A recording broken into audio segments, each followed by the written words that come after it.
Hello and welcome, Katie here. Thanks so much for stopping by. I am back with another project for Imagine Crafts, and today we're going to make a summer card without saying it's summer. It allows you to use any sentiment, but palm trees scream summer to me. I'm fortunate enough, my husband and I, we get to live at the beach, and we have two big palm trees in our front yard, and we have one that we just put in on Mother's Day in our backyard. And so I thought this would be a great summer card.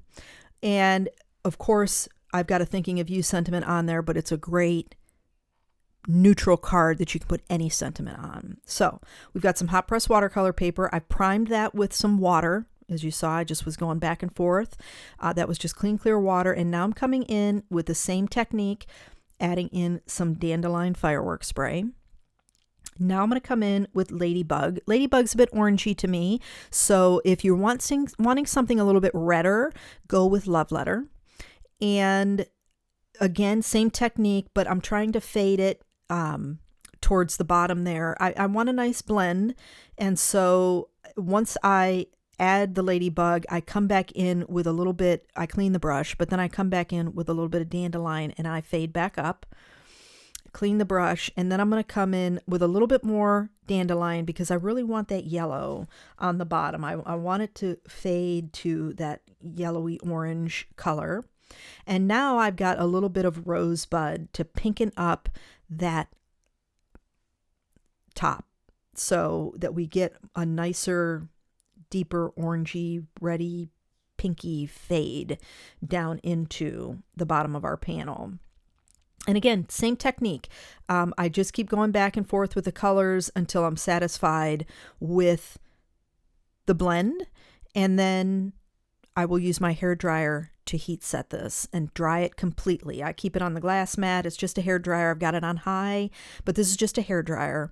And then you'll know because the edges kind of curl that it's totally dry. Now I went ahead and added some double-sided adhesive to the perimeter of the panel. I'm going to take this spray adhesive, which has become my best friend when it comes to intricate die cuts, and I'm going to use it on this SVG file that I cut out with my Cricut. If you're interested in getting this particular SVG file for free, in the description box below, if you've already got an account with Creative Fabrica, there'll be a direct link to this SVG file. You can go get it, download it, and it's yours. If you don't have an account with Creative Fabrica, but maybe it's something you're interested or you want to look into, I have a partnership with them. I'll link my partnership page in the description box below also. And you can go read about it, and it'll allow you to get 10 free downloads with commercial license. And then you can come back over here to this video and go directly to this SVG file and grab it for free. Okay, so I've sped this up a couple times, so my hands are moving a little quicker than they are in real life. But I was very steady and purposeful in applying these fine, because this is just a fine line frame with the palm tree.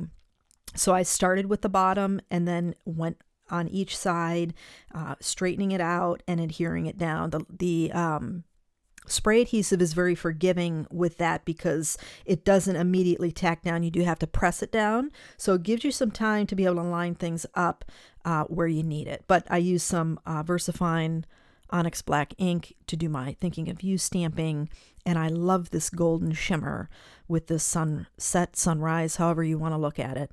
But that's going to wrap it up. I hope you enjoyed the video. If you did, please give it a thumbs up, and don't forget to subscribe to the channel. Be sure and check the description box below and take advantage of those free downloads. I want to thank you so much for joining me today. I hope you have a fantastic day, and I'll catch you in the next video.